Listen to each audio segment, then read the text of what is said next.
You're watching Telecom TV's exclusive video coverage of the Gen 15 event from Dallas. I'm joined now by Bob Metcalfe, who is Professor of Innovation at the University of Texas in Austin.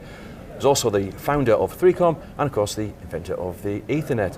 Bob, thank you very much for joining us on Telecom TV. Thank you for having me. It's been about 10 years or so since we last spoke, and the industry has changed tremendously since then.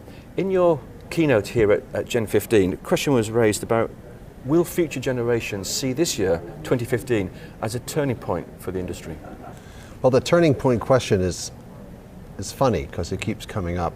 You know, when you have an exponential, sort of each year can be a turning point. So will this be a turning point? We may have a bursting of the internet, another bursting of a financial bubble this year. That would be a negative turning point. On the other hand, we have the accelerating adoption of carrier Ethernet for growing what I like to call the gigabit internet. You know, we had the kilobit internet in the 60s and 70s, then we went to the megabit. Now maybe this is the turning point year to get to the gigabit internet as we get there slowly. The Internet of Things is beginning to take shape. You know, that's a buzzword a super buzzword, but we're beginning to learn what the things are going to be, and that's interesting. You know, automobiles, personal health monitoring, smart cities, and so on. So maybe this is the year the killer apps emerge. That would be a turning point. The killer apps of the IoT, then that would make it a turning point year. And we're finally making, you know, standards progress. MEF is making progress with the service offerings of gigabit Ethernet service offerings, LSO, SDN, NFV, you know, all those buzzwords are starting to be put in place. So the argument could be made this is going to be a turning point year, yes. How far do you think we can take the development of Ethernet? Because it seems it really is becoming fundamental and a foundation to build on with SDN and NFV. It just seems that it's a critical component. Well, there's a bit of a word game going on there. So Ethernet the word was coined in 1973. And it meant a very specific thing then, and that word has been evolving. So what we do now is whenever something new and important arrives, we call it Ethernet. So apparently, if we keep doing that, Ethernet's going to be around for quite a long time. So it's just to be clear, the Ethernet we built in '73 bears little relationship to what we're all using today. So the arrival of SDN and NFV they look to me like the next logical step. I mean, we virtualized storage a long time ago. We virtualized processor. It's time to virtualize the network. It's often the case that there are trends from hardware to software. So with SDN, in NFV, we're moving a little bit away from what some people call proprietary hardware to what some people call non-proprietary hardware by moving to software. It's time for all that to be happening. And if you want to call that Ethernet, I'd be delighted. As Professor of Innovation, what developments are we seeing within the network and on the network? I mean, who's driving this? Is it the telcos who are pushing innovation, or is it the fact that we are moving more into an open source world, that we're embracing a wider ecosystem of developers?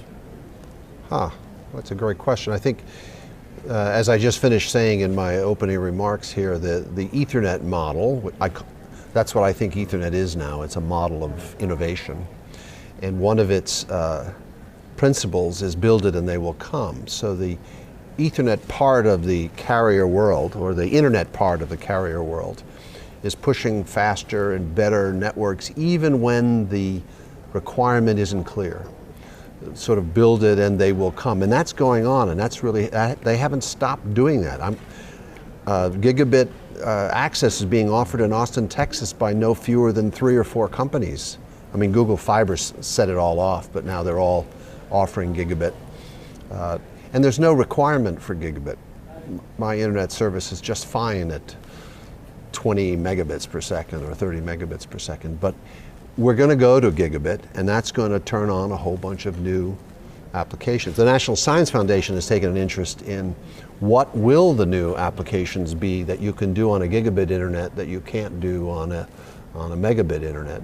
The US Ignite, it's called. That's a National Science Foundation project. And so what's emerging is a lot more collaboration using a much higher speed network. In Austin, Texas, one of our problems is traffic. And you know, what are the solutions to traffic? Build more roads, put in mass transit. There's a third one now, gigabit internet as an alternative to traffic. Why move all those atoms around when you can move the bits instead? So there's the build it and they will come ethic is pushing from below, providing more and more capability.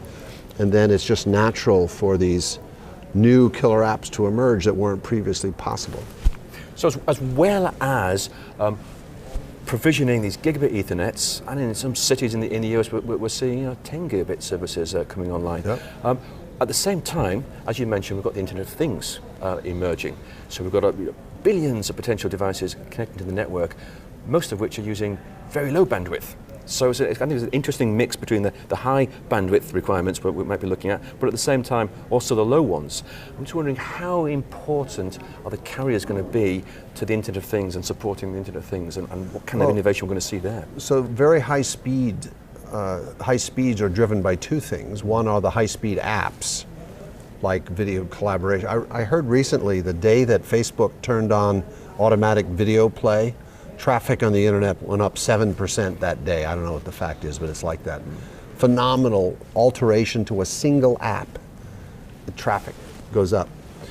In the case of the Internet of Things, as you point out, all the devices are likely to, as far as we know, are likely to be very low bandwidth, but there are going to be gazillions of them, so that also aggregates up to very high speed. So we really need 10 gig, 100 gig, 400 gig, terabit plumbing in the middle of the network for those two reasons: the increasing bandwidth of new applications, but also the proliferation of gazillions, whatever the number is, 50 billion connected things, whatever they are, things. Why do we call them things? Because we have no idea what they are.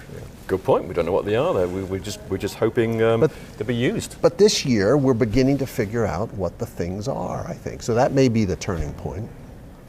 This is a thing right here I'm wearing on my wrist. It's connected by Bluetooth to the cell phone here, which is connected by either Wi-Fi or LTE into the internet. And this is the thing, and this is a valuable thing. I'm learning. I'm giving it a chance. This is an Apple Watch, and I'm, you know, it's not the killer thing yet, but I'm giving it a chance, and it's beginning to indicate to me that this is so personal health monitoring is an emergent app for the Internet of Things, I think. But in either case, we are definitely moving to over virtualized architectures, more software-defined architectures, and more open architectures. Which is all good. But when we say open, what exactly do we mean by open? There's flavors of open. There's open source, which means you take all your effort and share it with the world for nothing. I'm exaggerating. And then there's open as in the Microsoft sense, which is we have Windows and it's open. You can write, anybody can write. There was a time when operating systems were not open. You know, back before Microsoft, the OS and the apps were all sold by IBM. And so it was a big step forward to open up. Apple did this, Microsoft did this, Sun did this, to open up the programming interface for apps, and that allowed this spaghetti against the wall phenomenon to occur. Lots of people threw spaghetti against those APIs, and so we got all those cool PC apps. So there's open meaning the whole thing is open, and then there's open meaning there's an API facing up, which produces a lot of serendipity. Ethernet has typically been open in the second sense. It's not been Ethernet. The implementations of Ethernet have typically not been open source. Certainly not at 3Com. You know, we invested a lot of money and intelligence in trying to design our apps, and then we sold them in fierce competition, but we didn't give them away. We fiercely got as much money for them as we could, given the competitive environment. And that, by the way, drove the fierce competition drove the cost of Ethernet to zero. From the first Ethernet card I sold for $5,000. And then it took, well, it's been 30 years. It's $5,000 to zero, and that's not because of open source, but because of fierce competition in an open standards environment. Well, fascinating as ever. Thank you very much indeed. Thank you.